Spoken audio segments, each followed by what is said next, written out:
Welcome to the Genesis of the Doctor podcast, where we're taking a journey through the time and space of the history of Doctor Who. I'm Joy. And I'm Tris. And for today's episode, we're watching the third and fourth serials of Season 16 with The Stones of Blood and The Androids of Terra.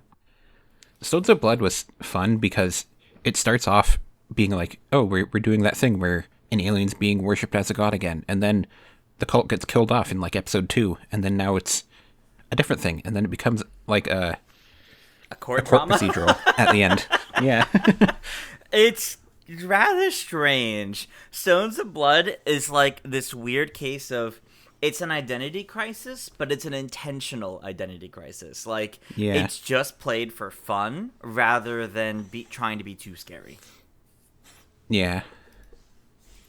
I loved how it was just like changing genres kind of like multiple times. Yeah, I did not expect it to become courtroom drama in the end, and that's how they defeat the villain. But the way they went all in on that was actually very entertaining. A lot more than I thought it was going to be when it began. And I love how he just has the judge wig that like the 14th Doctor later uses. Yep. I guess he just always has it in his pocket. Although it was very funny him putting that on when he was not playing the role of a judge. Yeah. But this was an interesting story playing off the idea of something like Stonehenge, while also being... Yeah. At least I think this was a completely original thing. I did not do research into if this as an actual circle that exists. Yeah, they used a real circle for filming, but it's like not supposed to be where the real one is. So it's... Okay. It's sort of real, but not exactly. Because it's a different location in universe. That's fair. That's fair. I found it so funny how the villains are just rocks, and the rocks just slide along the ground. And they, like, sap all the energy out of something when they touch it. Yeah. Apparently the original plan was that they would have been rocky-skinned humans, but then they're just like, well, it would be cheaper to just have them be rocks. Make it actual rocks? If they were supposed to be like a rocky-skinned humans who turned into rocks when they stopped moving. And they're just like, well, we can just use the prop the whole time. That's kind of funny, though, that it was almost the idea of the Weeping Angels very early on. To a degree. Not, like, entirely, but... No, they gotta bring the augury back. Yeah. You can have them fight the Weeping Angels. That's See who wins. That's true. Who would win in that case? I don't know, because like the Weeping Angels have to touch you to win, but if you touch an augury, then you die. So it's complicated. But can the augury observe something though? I don't know. That's a good question. Like, can the Weeping Angels move against them or not? Is kind of the big point there, I think. Yeah. It's complicated. So it seems more like they said something. Anyway, the augury were quite funny, and I like how the implication was half of the stone circles were actually the augury, just laying in wait. Yeah. But that also means they go back to their exact positions every time, because Professor Rumford never pointed out, oh, they changed positions, they move. Or at least not that I noticed. Yeah. Rumford was a delight, also. Yeah. I love Professor Rumford.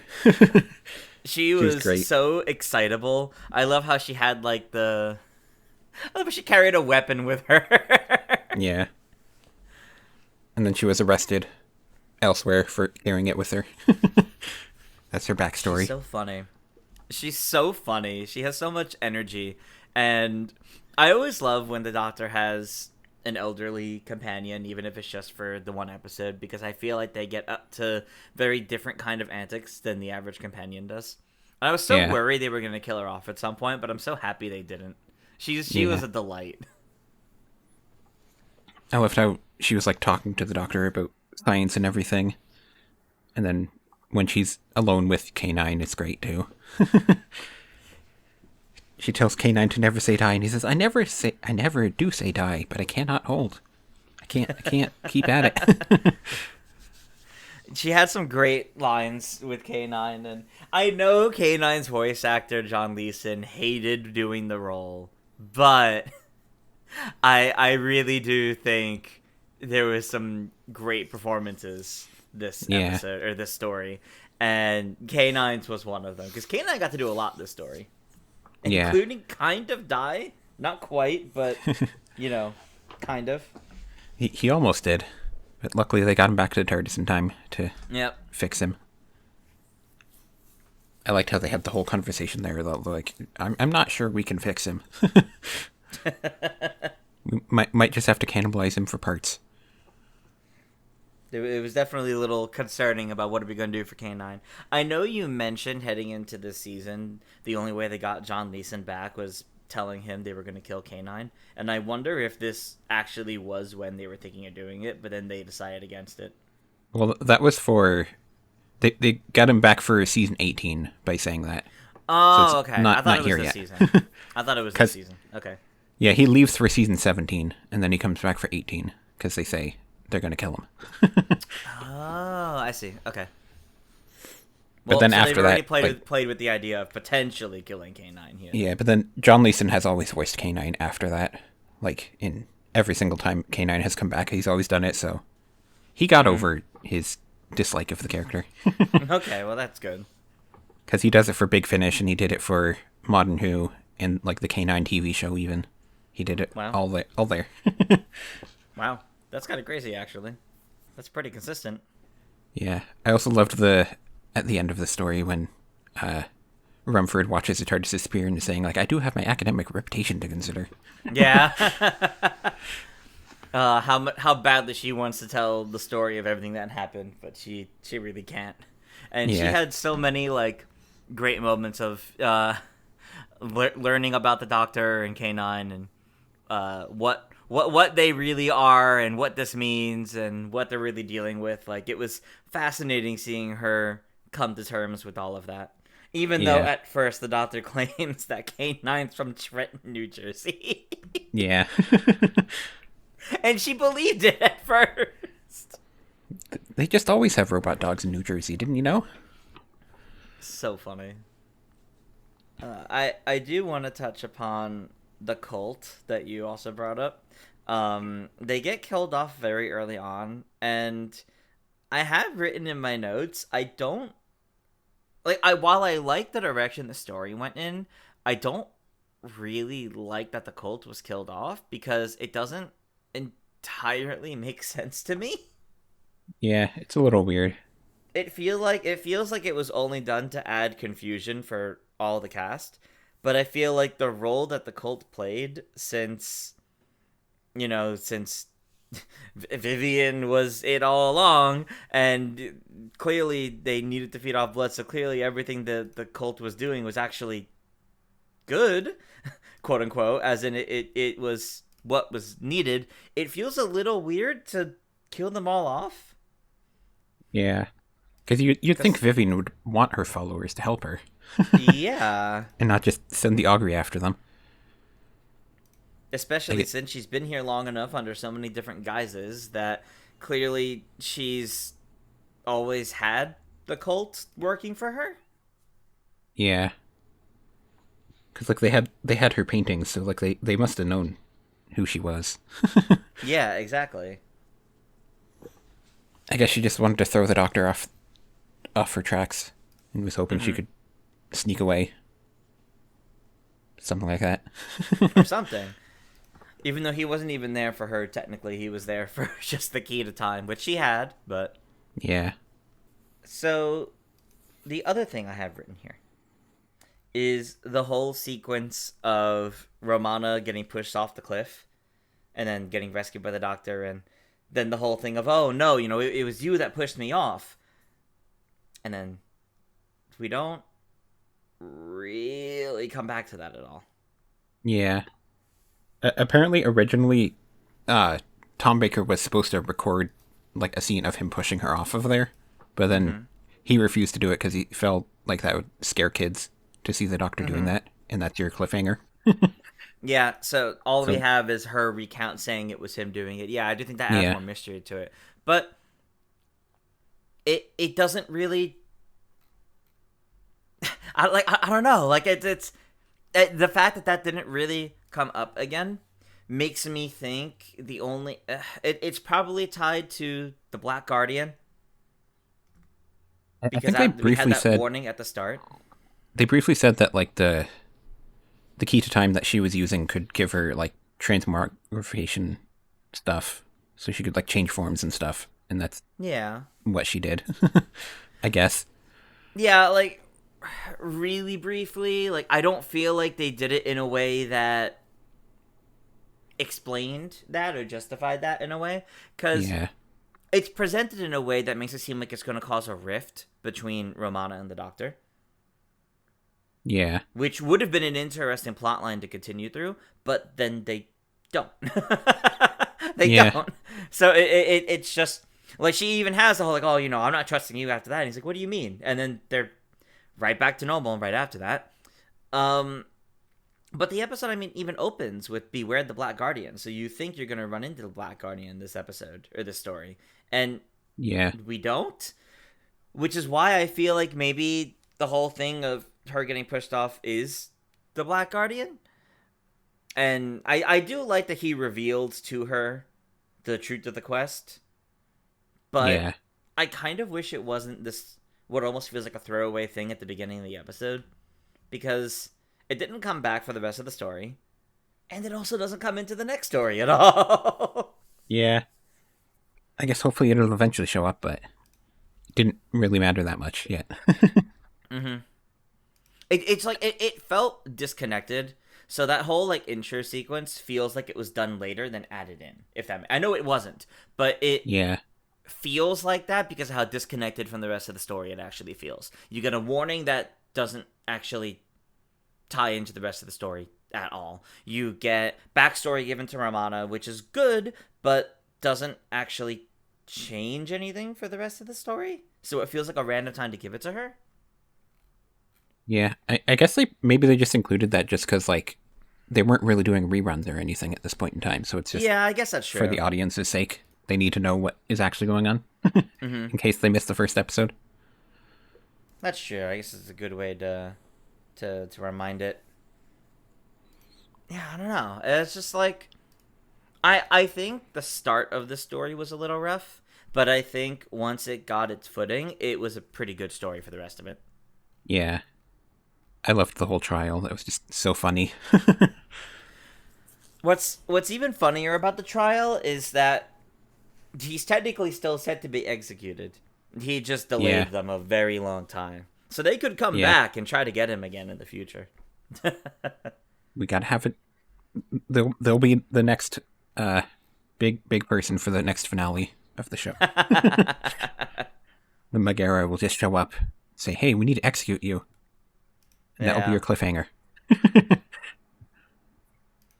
But like, I don't think they've been in anything else. So theoretically, they're still chasing after the Doctor. It's just a long journey because they have to go to each place. Yeah.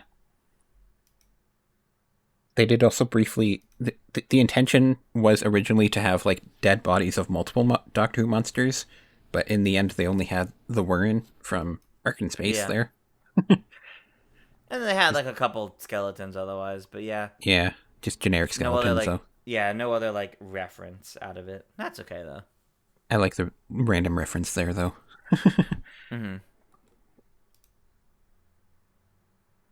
I also loved right at the beginning when the Doctor was talking about tennis and Romana asked K9, like, what's tennis? And she's like, oh, forget it. And okay, erasing my memory banks. I don't think that's what she meant. I do love that. It's like, oh, forget it. Understood. Memory banks, erasing, tennis. So I kind of hope that comes up again of like someone mentions tennis to K9 and he's like, what is tennis? Yeah, that'd be so good. There was this good humor really coming in with K9. Yeah. K9's been great recently. Truly a highlight. With this story, there was also a funny behind-the-scenes story where while they were filming, Tom Baker sat down to do the crossword between filming next to the K9 puppet, and then they were using like a radio to talk to John Leeson, and John Leeson was like still in character as K9 helping him with the crossword. And then like people saw them doing that.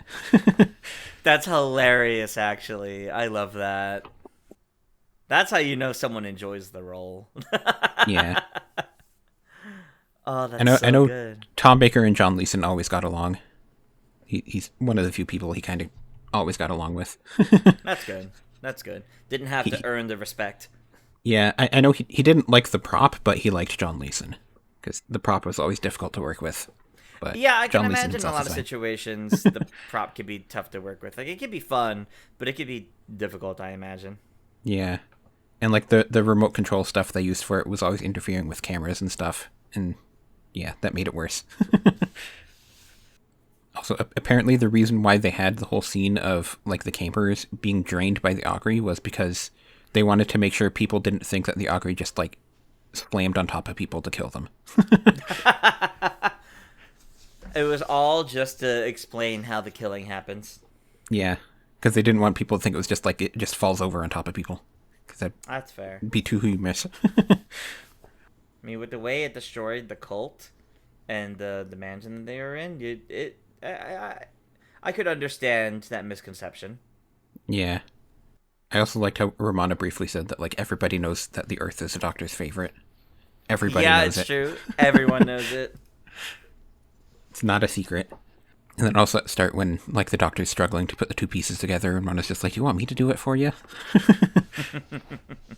And then that comes back at the end when he's like has all three of them. And it just ends with him like looking over at Romana, not wanting to Yeah. ask for help. They have good banter. They have Yeah, like good interactions, I think. Although I did notice this story, and we'll talk about more with the next one, does kind of make that trend a little obvious of, despite supposedly being the Doctor's equal, something keeps happening to Romana, and it keeps getting used as like the ending cliffhanger. More often than not, it's her needing help. yeah, and that's why Mary Tam leaves at the end of the season. Yeah, makes Didn't have sense. I didn't have much else about Stones of Blood written here. I just want to see Rumford come back. I would like to Yeah, see her in something else. unfortunately, the actress passed away like under a year later. Aw, So that's unfortunate. Yeah, she did seem pretty old. So. I think it was like 6 months after is when she passed away. So Oh wow. All unfortunately, right. we don't get to see her again. Yeah, it's unfortunate. But then I guess we can move to the Androids of Terra. All I, right. I, I quite liked this one as well. This was a lot of fun. I like how it's like medieval times, but they have, you know, androids and like swords that shoot lasers at people. It's like it could be the past of Earth, but just random technology added to it. Yeah, the electric swords were pretty funny. The the constant use of androids. Now, the name being the androids of Tara, I thought it was going to be about like an android uprising, Yeah, or the way the androids were started off. They play around the idea of what if the androids were capable of more, and what if some of the others among us were actually androids all along. But they don't actually like push the idea more than like a quick little makes you think. yeah. Like occasionally they have a And I'm a line like little disappointed by occasionally that. people are like, you can't trust androids, but I mean the androids don't really do anything. Yeah, there's not enough here to justify some of the world building decisions they give around the androids that make it Yeah, seem like they're more dangerous or more shrewd. But the only actual instances we see are very relatively controlled environments yeah, for the king's stand-in and the princess's stand-in. yeah. I know this story was based on there's like a story and like an old story that's basically it's just a king finds like his exact doppelganger and then has to use that doppelganger Hmm. to do stuff. So the androids are really only here to be doppelgangers of people, and that's all they're Yeah, there for. I would have liked to see them push it a little bit more. Yeah, like technically an android was crowned king, and then you could have had the android like have that go to his head or something. Yeah, Then he gets killed off soon after, though. Well, the android gets killed. Not the original, though. I love how, like, the doctor just wants to go fishing, and then he doesn't get to go fishing. That's his whole drive, this entire story. It's pretty good. Yeah. He just still wants to go do his vacation that he wanted to do at the beginning of the season. Vacation that he's entitled to. Yeah. After making up the law that says he's entitled to it. And the fishing scene is funny behind the scenes that they gave him like an antique fishing rod to use, and then Tom Baker accidentally dropped it in the lake. Oh no. So the stunt arranger had to jump in and rescue the fishing rod. Oh my god. That might have humbled Tom Baker a little bit for Maybe. the story. There was another... Oh, man. I think like one of the camera operators fell into the river later as well. What is with this river? Is it magnetized? Like, what's happening? I think it was when they were filming, like when the doctor was on the boat, like someone fell in. Oh, okay. Yeah. Dang, people need to be more careful around the water, it sounds like. Yeah. And then Romana's costume in this was designed by Mary Tam herself, because the original costume that they gave her was... It was too uncomfortable, so she got to design her new one. That's cool. That's cool that she got to design it. And I mean, she wore multiple costumes throughout this story also. Yeah. Because she played 2 characters. Technically, she played 4 if you include the androids. That's true. That's true. She played quite a bit. She did a lot. She had a lot to do this story. Yeah. What's most unfortunate is, even though she had a lot to do, she is the damsel in distress for the entirety of the story. Yeah. Both of her human characters are just captured the whole time. Yeah. Yep. It's a little frustrating, I can imagine, for her, because it really doesn't fulfill the promise of what Romana's supposed to be. Yeah. She does have a lot to do, but like- unfortunately, it's just, she's captured when she has a lot to do. Yeah, she does have a lot to do, which is good, and there's a lot of great moments throughout this story. I would go as far to say this would be like number 2 of the season so far. Yeah. Because this was like a really good story, like right behind the Pirate Planet, I would say. Yeah. Because there was a lot of great moments, a lot of great writing and dialogue, and a lot of great like interactions and banter between characters. One that really, really stands out to me is the Doctor and K9 on the boat. Yeah. Right before he's like infiltrating the castle near the end. That was just fantastic. But like they're kind of sassing each other. The Doctor goes in the hole, immediately yells, and Kanan's Master? And then the Doctor comes right back just to tell him to shush. Yeah. And then I love how like the Doctor leaves him there, and then at the end they're like, "Wait, we need to go find K9. Where is he?" And it's just, They just stuck on the boat. yeah, and the boat's just drifting away. Yeah. K9 was great in this one, too. I will say, I'm kind of surprised King Reinhardt, or Prince Reinhardt, whichever we want to go with, survived Yeah. to the end. A little Because surprising. they really played it up like he wasn't going to. Yeah. They could have just had Princess Estrella end up being the queen in the end. Yeah. Oh, I guess she kind of was, because they're probably going to get married, but... To the real one. Yeah. Under, like, good context. Yeah. It's also neat because Grendel gets away in the end. Yeah. Apparently, he was originally supposed to die, and then they're like, we might want to use him later, so we're going to have him survive, and then he never comes back. Do they ever? No. Yeah, I was like, they would have to go back to Terra to actually use him again. Yeah. Looking into it, apparently Grendel comes back in a written story against the Seventh Doctor Oh, I see. as like a short, as like a short story. Yeah, I think the writers just really liked with the the character, canon, yeah. so they didn't want to kill him off, essentially. Yeah, that's fair. He was good fun. He was very. He was like very cartoon villain. Yeah. He kind of reminded me of Roger Delgado's Master a little bit Yeah. in this performance. They even have a fencing match. That's true. They do even have the fencing match, which was fun, but I don't think it was as good as 3 and the Master facing off Yeah. with swords. I think that one was a lot more fun. This one was it was good seeing the Doctor hold the zone in this fight, and it was very silly how they played up the I'll give you a fencing lesson before we start, and the Doctor kind of playing at the having no idea what he's doing. Yeah. I loved how he started by like facing away from him, and then it was like shocked when he was getting shot at. Yeah, very silly, very silly. There was a lot of whimsy in this story, which is good, and I Yeah. think helped a lot. Um, Again, suffers a problem of with Romana being the damsel in distress. You have whole cliffhangers dedicated to, oh no, something's happened to Romana again, Yeah. which is starting to get a little old, I will say. And it was so weird, like after they save Romana and then she gets kidnapped 5 minutes later. Yeah, again, immediately, And it's and off they're like, screen. oh, it was such a good plan of his to get in here and distract us while his men kidnapped Romana again. It's like, was it? Yeah, and Did we need to do that she's again? captured off screen too. It's like we don't even see her get captured.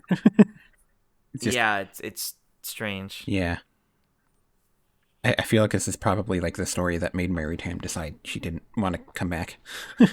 Yeah, she did spend most of the episode away from the Doctor, so I do like though that like they find the key to time immediately, and then it's just that's not the plot yeah, of the story anymore. yeah, that's true.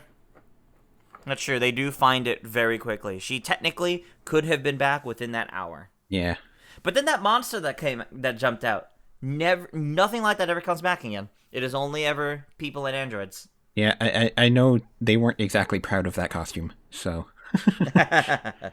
they wanted to have like a full bear costume, and then they just didn't have the budget for it, so they just had like a weird monster. It's a strange little monster, yeah. And then K9 and the Doctor were playing chess again, and Yes. K9's like, I'm gonna win very easily, and the Doctor's surprised by that. And then Romana looks and then agrees. Yep. Slightly off in her numbers, but agrees, apologizes to K9, and K9, she's like, apologies are not necessary. And I loved how the Doctor is like bragging, like, I saw someone use this exact move, and K9's like, yeah, that person lost, Doctor. It's really good writing between like the TARDIS team and like the banter between them, which is nice. Yeah. But we are starting to see the Doctor spending more time with K9 than Romana, which Yeah. is a little unfortunate. I also loved the when like the Doctor's offered 1,000 gold pieces, and he's like, you think you can buy me? Give me 500 instead. I guess that makes them trust him a bit better. Yeah, I like that because it really does show that he's not bargaining up. He's showing like, give me 500, like if you must. Like he's not doing it for the money. Yeah. And that showed it very quickly to them, which is good. And then they all trust him except for like the one guy who always is like, at a moment's notice, wants to kill the Doctor.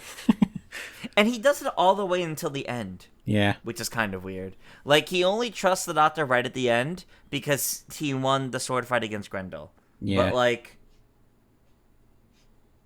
I don't know. I would have appreciated something about that. Yeah. I actually spent the first half of the story thinking that was an android all along. Yeah. Like an android of a younger version of the actual Swordmaster. Or like someone, it's also weird that like, the drink gets poisoned and then like none of them are a traitor or anything. Somehow the drink just got poisoned at the beginning. Mm-hmm. And we don't know like how did it get poisoned when like none of everyone there was good. You would have thought somebody would have been revealed as a traitor at some point. But no. Yeah, I did think we were going to see Farah was an android, like the younger version of Zadok turned into an android, so that there was another good Swordmaster. But like he got like messed up a bit as an android, so like he was able to portray them without realizing he was, or something like that. I don't know, some like weird little thing I thought was gonna play out, but it Definitely has a couple moments like that just weren't explained. Yeah. I did like, though, when K9 is threatening them not to draw their swords. Yeah. And then Lamia's a fun character as well, where she's loyal to Grendel, but because she's in love with him, and then she ends up getting shot by the guards halfway through the story. Yep. Yep. She dies on his account, and pretty much exactly what Romana said would happen to her. And she even says she would she's fine with that if it's so like if that happens, so be it. This is better than nothing. It's like, oh, is Yeah. it? All right. It's a fun character, though. Yeah, absolutely. And then I also loved at the end when Romana and Strella team up to defeat the guard, or like the evil guard that's sent after them. That was very silly. Hit him with a painting and then a vase, and then he just sits there.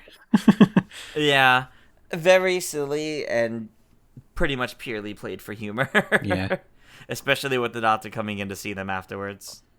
And then he can't figure out which one's which. Yeah, and Romana's learning to do like the cross stitching Yeah. that the princess had been working on the whole time. Too bad they didn't have longer to get to know each other, because they seemed like they'd be fast friends. That might have been hard to film, but yeah, I do agree. It would have been neat to see them imprisoned together for a while. Yeah. Just difficult to film that at this time, I guess. Yeah. I think that's why there was only really like the one scene Yeah. that way.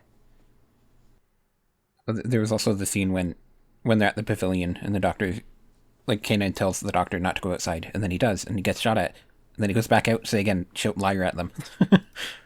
I love that. Shouts it, goes back out to say that they lied to him when they said he'd be fine. That's just so silly. Then they have to burn a it's hole got through the it. whimsy. It really does. Yeah. You can definitely tell that this producer wanted to make it more comedic. Mm-hmm. And I think that's good. I think it really played up a great dynamic here. Yeah. I think this season as a whole might be my favorite Fourth Doctor season so far. It's been really good. Yeah. I still really like his first season. Yeah. But I want to see how the rest of the season goes before I decide which one's my full-on favorite. Yeah. Because his first season had a lot of like great joy and whimsy, but then we had that whole like several season-long era where while he has a few moments of joy and whimsy, he's like mostly angry and frustrated most of the time. This season, a lot of that whimsy's back, which is really good, I think. Yeah. So I would agree that this one's pretty high up there, but I do feel like it'll be hard to top his first season, because that was just a really good season with a great dynamic between him, Sarah Jane, and Harry. Yeah, it's true. I think Pirate Planet definitely goes a long way to make it a strong contender for the best season, but I've really liked these other episodes too. Mm. And I think like the dynamic between Romana and the Doctor has been great as well. Yeah, I agree. I guess we still have to see if it sticks the landing, though. Yeah, we'll see. There's how many more stories in this season? 2 more. It's just 2 more. Okay. And is that the end of Key to Time, or Yeah. is that It's Okay. the end of Keach Time at the end of the season. okay? We'll talk more about watching those when we reach the end of this episode. Yeah. Didn't have much else written down about this. Yeah, the only other thing I really had written was I also feel like they had a great time filming on location. At the castles and outside for both of these stories, in fact. And it kind of showed, I think. Yeah. The location shooting this season has been pretty top-notch, I would say. Yeah, it definitely has been. And they actually filmed like at an actual castle for this one. Mm-hmm.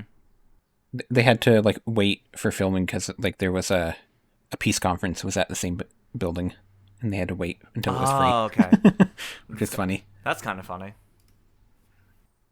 Yeah, two very good stories, I would say. Yeah, I agree. These are good fun.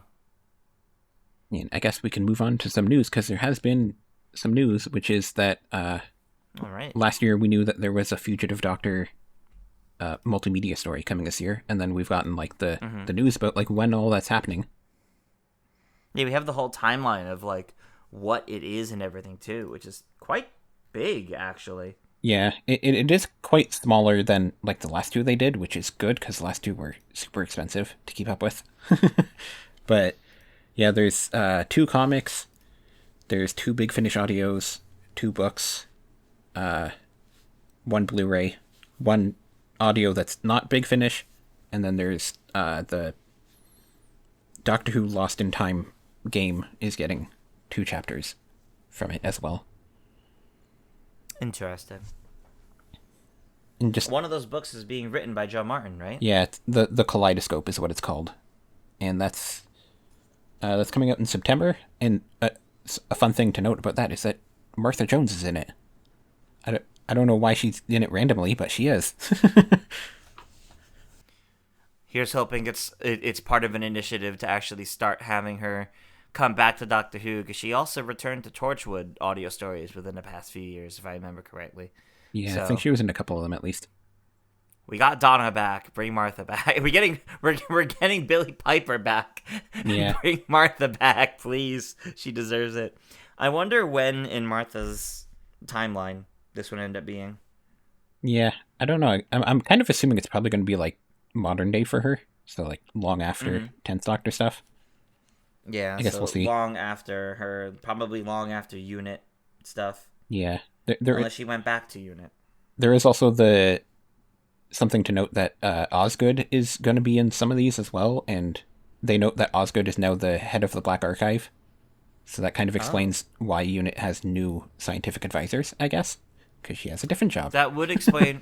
Yeah, that would explain the new scientific advisors. It would also explain why she's not actively involved as much. Yeah. If she has a very specific role to be playing.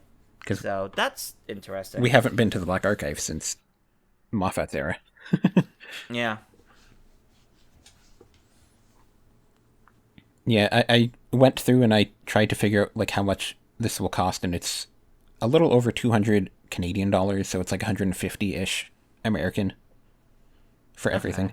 Although the Blu-ray release for it is just like episodes of the show, so you don't really need that one.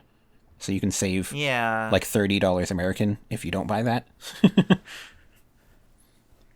That's kind of interesting because that what would you do for the Blu-ray to be part of that? Do you have like special added commentary, like special shorts tied They into said it? Like it's just going to be like episodes of the show, and then there's a Joe Martin interview, and that's all we know that's going to be in that Blu-ray. So it's just the episodes of the show that are related to what's going on here, I guess. okay. So you really don't need the Blu-ray.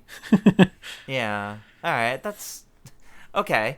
Little strange, but all right. The choice of sure. episodes, though, is a little odd because, like, I mean, for one, the premise is supposed to be like stuff shows up from in the Black Archive from across the Doctor's entire lifespan, and then you look at the episodes and it's like there's one Fourth Doctor episode, one Ninth Doctor, 111, 112, 213, and then 4 10th Doctor stories. So it's like things are showing up from across the Doctor's lifespan, but it's mostly 10th Doctor stuff, Yeah. which is weird. And And there's only one none classic Who story. fugitive. So the episodes are Genesis of the Daleks, Dalek from Ninth Doctor episode, The Girl in the Fireplace, The Shakespeare Code, Blink, The Centauran two-parter with the 10th Doctor, The Silence two-parter with the 11th, Time Heist, Fugitive of the Judoon, and then War of the Centaurans, which is the Flux episode. Huh. Okay. The ones that weird me out there are The Shakespeare Code and Time Heist. Like, Yeah. what are you going to do to tie into those stories? Like, the other ones are kind of What could obvious. you possibly do to what could you possibly do for those to put them in the Yeah. Black Archive? Like, the other ones are obvious. Like, obviously they just put Dalek stories and Weeping Angel stories into Silence because we know those are all going to be related to it in the Centauri Well, I guess ones. for Shakespeare, it could be the thing that the Carianites are held in. I guess it could also which just we know be the Doctor kept in the TARDIS. that could just be like we need to have a Martha Jones story in here. I guess That's true too. That's a weird pick though, because I would argue that's one of her worst Yeah, from that era. Because I think almost every other story that she did was better. yeah, Should have been Family, Blood, and Human Nature. yeah. And then Time Heist. I'm like, we're tying into Time Heist. It's a very random episode to pick. You're gonna have the Chinese food that they got afterwards. This box of Chinese food has Artron radiation or Yeah. something like that. I don't know. Unless you're gonna bring in Jonathan Bailey, like the cyborg, Yeah, and something from his mind. Like I don't know what you would. I guess it could receive like something from the bank, and they're just gonna be like, well, we have to bring it back to the bank or something. I don't know. Something from the bank, or maybe the memory worms. Yeah, But those started with the 11th Doctor and the Christmas the snowmen. yeah. So I don't know. It's some random episodes here. Some of them are Weird. obvious, but Weird. other ones make you think what they're gonna do. yeah. I'm also very curious, since this is all going to be Fugitive Doctor. Pretty much everything is new and different for her, because there are Yeah. things that she otherwise never would have encountered or wouldn't know. I guess I'll tell her it's from her future, meaning Martha. Oh yeah, that's far future for her. Yeah. But I think it's going to be funny just to have Martha Jones talking to the fugitive doctor about like how terrible the 10th Doctor was to her. and then of course she forgets it all anyway. Yeah. So. But, she met the 13th Doctor and was mortified, and she's going to be even more mortified to hear stories about Yeah, the 10th Doctor.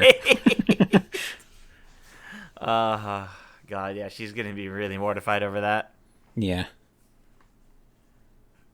I guess looking at the Circuit Breaker picture, they do have a picture of, like, I guess the memory worm on one of them. Okay, yeah, so I guess that would be it. Yeah, the deadliest weapon, the BBC audio story, apparently has a memory worm connected to it. Mm-hmm. So that's probably why they picked Time Heist, because that's probably the story that makes the biggest use of the memory worms. Oh, and there is The Doctor and the Three Witches is one of the books, and it has like a crystal ball. So I guess that's the Shakespeare Yeah, the code thing. Carianites. Yep, yep, yeah, because he saves that. So that little crystal ball holding the Carianites stays on the TARDIS. Yeah. But yeah, I'm looking forward to this, and I'm definitely going to keep up with it as best I can. It does sound easier to keep up with than Time Lord Victorious was. Yeah. Because that was kind of an overwhelming amount of things. Yeah. What was the other one? Because you said there was two. I know there was Time Lord Victorious. It was called like Doomsday, and it was about a woman named Doom who was like traveling through the Doctor's timeline or something. I do remember this. I did not pay attention to it at all. No, it didn't. It didn't grab me. I think there was something like she only has like, she was like an assassin, wasn't she? I think she had like And one there was day only, to like, do something, and it was like she had like one day to live, and like each episode or each thing was a different hour. yeah, something like that. Yeah, that's not. I mean, maybe it was good, but Yeah. I think if you want to have like a multimedia event, you need to have like a main character from like the show that someone's going to care about. yeah, yeah. Like the 10th Doctor it was needs one to of have them. someone that can grab. Yeah, And now we have Fugitive yeah. Doctor. 10th Doctor being one of them. Granted, the 10th Doctor, Time Lord Victorious was a little annoying because it was all AU. It was all alternate universe. Yeah. So it was a little hard to feel invested. Like, I liked the ideas of what they were bringing forth from it all, but the way I kind of looked at it is it's all alternate universe, so none of it would ever become canon in any way or get referenced in canon. Yeah. So I'm not that interested. I also remember Time Lord Victorious had this weird, like, end of the world scenario where, like, Rose Tyler is, like, the leader of, like, the human resistance, and I'm like, but it's an iteration of her that never met the Doctor, so I'm like, that never would have happened. Because Yeah. the iteration of her that never met the Doctor was literally a 19-year-old store clerk. Yeah. she only became as powerful as she was and as determined to do the right thing as she was because of her time with the Doctor. So that also didn't make any sense from a premise standpoint. So Time Lord Victorious is very hard to get into. Yeah. This one's definitely This sounds like good, the most though. interesting of the ones they've done so far, yeah. I think it's nice to have a Doctor who, like, we haven't really seen much, so like everybody wants to see more of her. Yeah. Yeah. And I still think they need to give her a proper spin-off series. yeah. She does have a new costume for this as well. Mm-hmm. Which is good. She's got a hat. Yep. And slightly different shirt. And apparently they intentionally have the buttons on her jacket being like sort of based on the roundels from the TARDIS, which is a neat little detail. Oh, that's funny. Yeah, that's cool. That is cool. This one's definitely a lot cheaper though, because there's only 2 Big Finish releases, and like I'm pretty sure with Time Lord Victorious there was like a lot more than 2. There was a lot with Time Lord Victorious. Time Lord Victorious also took forever. Yeah. Because I think that was like over 2 years. This one's... Or it felt like it, at least. This one's going to be end of June to end of September for everything. Yeah, so this is like the whole summer. That's totally fine. And it's a year where we don't have any other Doctor Who, so... Yeah, exactly. Time to do one. It gives us something during this rather bleak time where we have no idea what's happening in Doctor Who's future. Yeah. I think the one I'm looking forward to the most is definitely the Joe Martin book. Yeah, book. I love when the actors are so attached to their characters that they get to do something big like that. Yeah. Right? Like, this isn't even Doctor Who related, but like I love hearing in the Marvel side of things that John Berthnell is so invested in like the role of the Punisher that he's one of the creators for everything related to like its TV presence now. Like that's cool. Yeah. That's the characters resonating so much with the actors that they like just become a huge part of furthering that character instead of just through performance. I think that's so cool. So seeing Doctor Who get to do that, like we had Alex Kingston write a River Song book, which I still have yet to read, but I heard was pretty good. I'm excited to hear that Joe Martin is so invested in her role as the Fugitive Doctor that she's writing a book. I wish Martha appearing was in an audio story instead, so we get to hear Freema, but that's okay. I am happy that there is something here. Technically, we don't know if she's going to show up in other stuff. It's possible, but I know we have the cast for the first Big Finish audio, which she's not in. So right. I know if in that one it's Joe Martin and Osgood are in that. Right. Okay. And then the second release is a short trips, so technically, like Martha could be in it, but it wouldn't be. Mm-hmm. It would just be one person doing the voice for it, probably. Yeah. Short trips are normally just a narrator who does the voices for all characters. But I guess we'll see. No, I think some of the short trips have been like mini-sodes where they actually have the other actors. Yeah, occasionally they do. Although not always, though. Yeah, I think it depends on which one. Because Yeah. the one that comes to mind only happened because they had the same actor playing both 11 and 12. Yeah. So he just had to change his performance between the two. Yeah. I know normally they might have like 2 or 3 actors in a short trips, but normally they don't do like 5. Yeah, because it's a short. It's a short, yeah. Yeah. The short trips release for this is, I think it's 2 of them in one release. So it's like an hour's worth, though. Okay. But there's 2 stories in it. And the Big Finish ones are the last 2 things in this. I'm kind of curious how well they're going to work as standalone, or if it's just you kind of need to know everything. That's kind of what bothered me about Time Lord Victorious. They tried to present it as you could get into any of it as standalone, but it was all branded as Time Lord Victorious, and it kind of felt like you were missing something if you tried any of them on their own. Yeah. All because it was alternate universe, so... Yeah. I hope this has enough standalone that you could check out like the audio stories of the books on your own, but they reference things that if you're curious for more of the bigger picture, you can go check these out. Yeah. And I kind of don't want it to be more than that. Since I'll definitely be keeping up with it, I can definitely tell people like how well they work as standalone when Okay. they all come out. I hope that the Joe Martin book at least would work if you didn't buy everything else, because Yeah. that's a fun thing to check up on. And we know that the Silents are going to be the villains in that book, which is that's just a fun person to send against the fugitive doctor. You know, the forgotten doctor is facing off against people that make you forget everything. Yeah, it is really interesting to see them playing around with that, especially since the only silence we know that we've had as villains are specifically the ones that were from the break off of the church that the 11th Doctor was facing off against Yeah, at his regeneration story. Rather retroactively, we learn that's what they were part of, but so it's definitely interesting that um, it sounds like the silence was still there, shaping some aspect of humanity and laying traps to the Doctor, even if it's the wrong Doctor. yeah. And I have to assume that Joe Martin decided to bring Martha back because, you know, she knows how important Martha is for black viewers and everything. Having the very first Black companion, yeah, I definitely think that's The huge. first black companion with the first black doctor. Yep, yep, exactly.